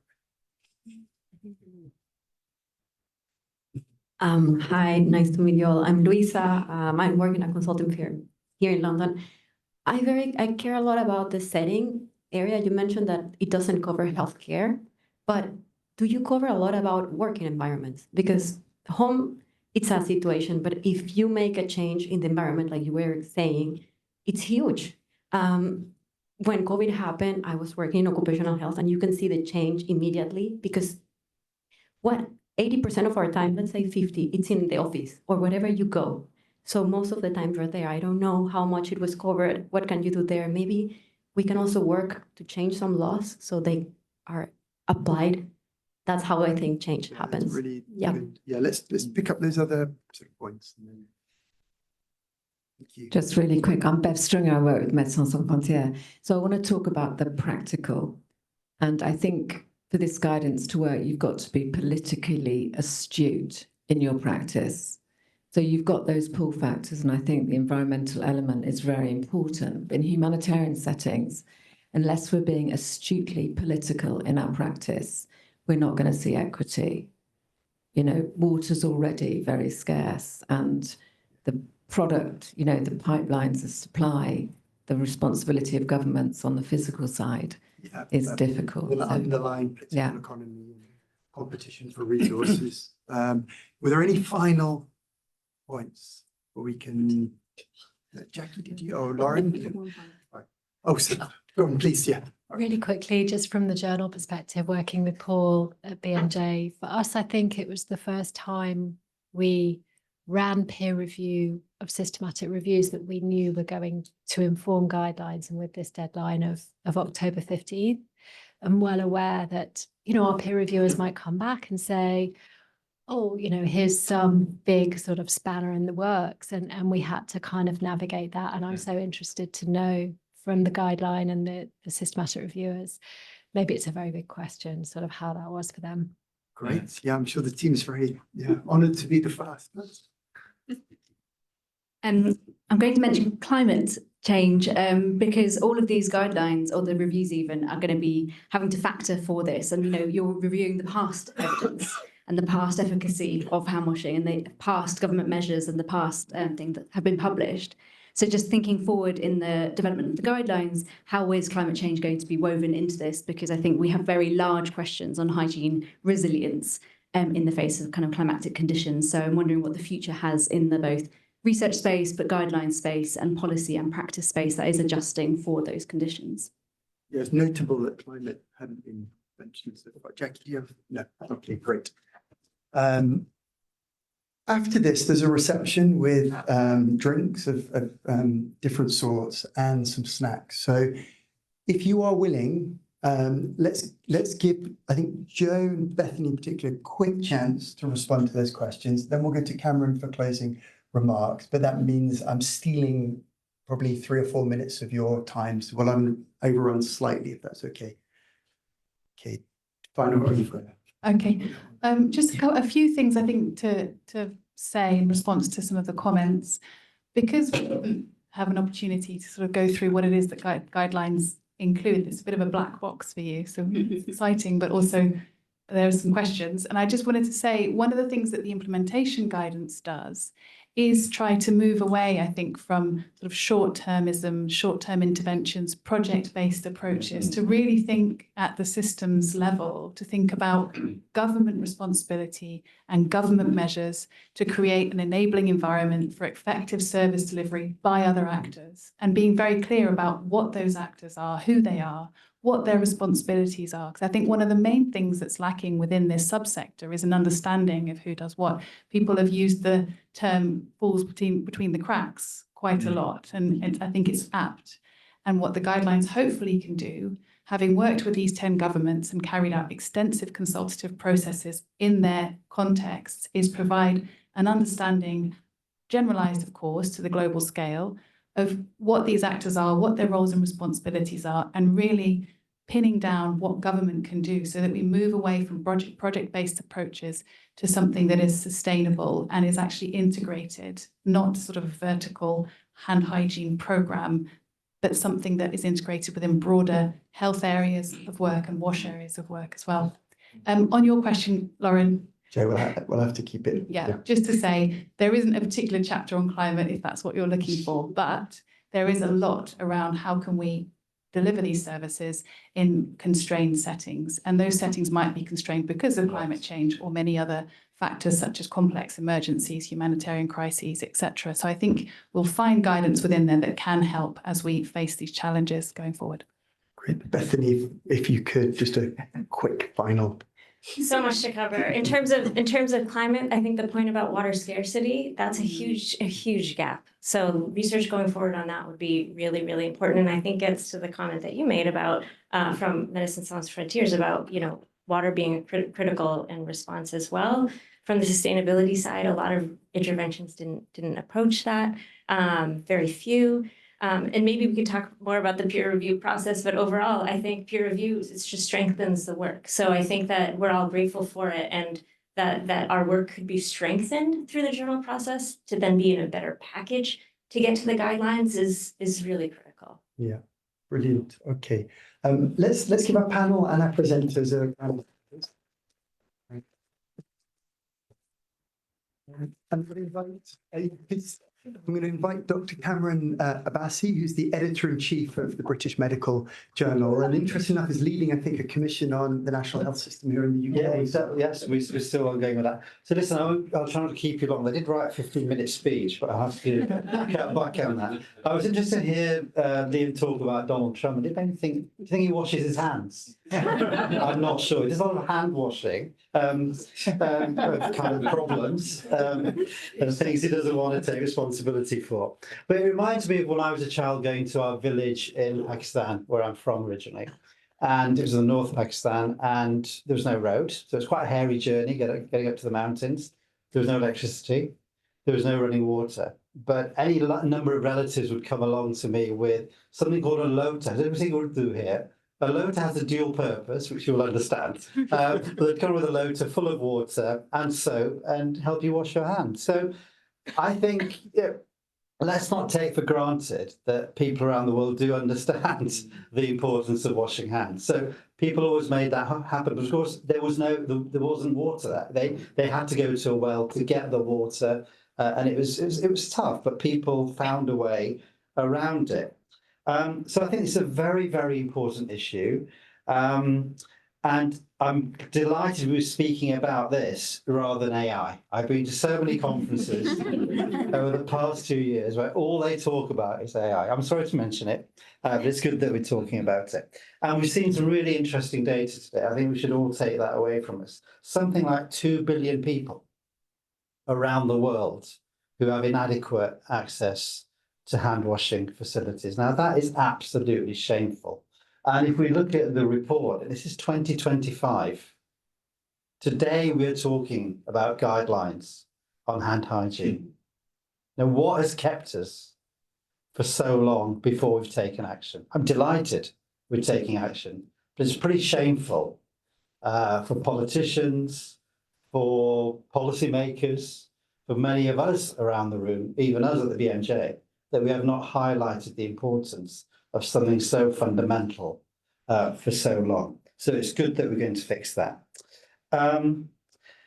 In terms of what I took away from today, I mean, I think one thing was very important was it might seem a simple intervention, but there are so many complexities related to it. So we can't underestimate the degree of the challenge. That was one thing. The second one was around the no-do gap. I hate to bring that term. I think it was horribly overused around the early 2000s, particularly by WHO, obviously. I had a whole report about it, I seem to remember. But I think, to your point, and I agree with it entirely, when it comes to an intervention like this, the evidence is fantastic, but we know enough. We should be taking action because the harms, I believe, are minimal. They should not be. The evidence should not be a barrier to us taking action. And there's lots of experience, there's lots we know already, and we're armed with much more evidence now as a result of these fantastic systematic reviews that have been done. And I've got to say, it was really impressive when you went through them, the work that the Emory team did, and the extent of what you went through to produce those 5 systematic reviews. So I'm very grateful to you for doing that. It's very, very impressive. So that was another point. Point 3 was, and when it comes to there was a bit of a debate about government versus behaviour change. I'm afraid I'm very much on the side, as you can imagine, of government responsibility. Yes, I think behaviour change is important. Yes, we need better evidence around behaviour change. Yes, it can make a difference. But if governments don't take responsibility, don't understand the importance and the seriousness of the issue and how much of a difference they can make with something relatively, I would suggest, is probably cost effective. We spoke about that. We spoke about the investments. I think governments need to take that responsibility. And it's good that we're building evidence that will support the investment case around what needs to be done. But having said that, and perhaps we should have a conversation about this afterwards, I do worry a little bit when I hear about commercialisation of guidelines. I'm sure you'll reassure me on that point when we talk later. But we need to be careful. We need to be careful because, as we know, the commercial determinants of health are something we're all aware of in this room and we're concerned about. And of course, I understand that we have to work with the private sector. We have to get funding through other means. Governments are struggling to meet their fiscal gap, but we have to be careful how we proceed because we don't want to do more harm in pursuit of doing better for so many billions of people around the world, as it turns out. So, to conclude, my two overriding feelings at the end of it, I didn't know what to expect. I hadn't read the papers. I only reacted to what I've heard today, is one of humility, of the immense size of the problem, of how much we can do to make things better for people around the world, to improve their health and well-being, but also the work that's gone into produce what we've heard today. I think it's absolutely tremendous. I'm very grateful to everybody who's worked on that. The second feeling I have is one of gratitude and relates to the point I just made, and congratulations to the people who've made it happen. So I'm grateful to our colleagues at WHO for getting this initiative going, the team at Emory who did a tremendous amount of work for the London school, for the school.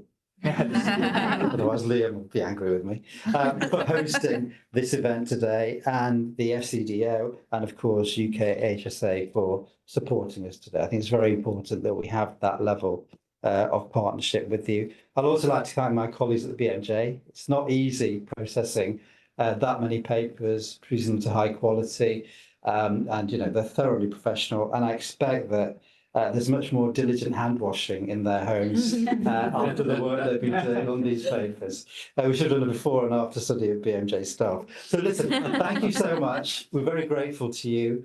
The work has only just begun, and we've got to do it, because if we don't do it, nobody else will. So we have to now make it happen.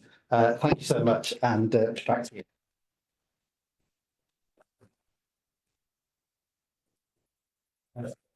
I have nothing to add because that was so comprehensive and wonderful, except to say you're all invited to the reception, which is basically out the door, down the steps and to the left. And we hope as many of you as possible will join us and we can carry on with these discussions. Ollie, where do we wash our hands? It's actually just before you get to the bar. Brilliant. Thanks everyone. Yeah.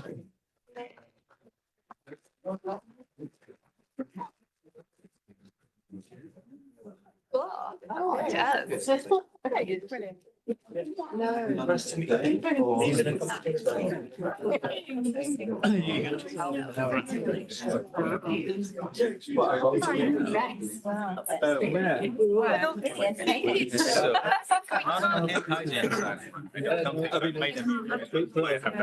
and see how much.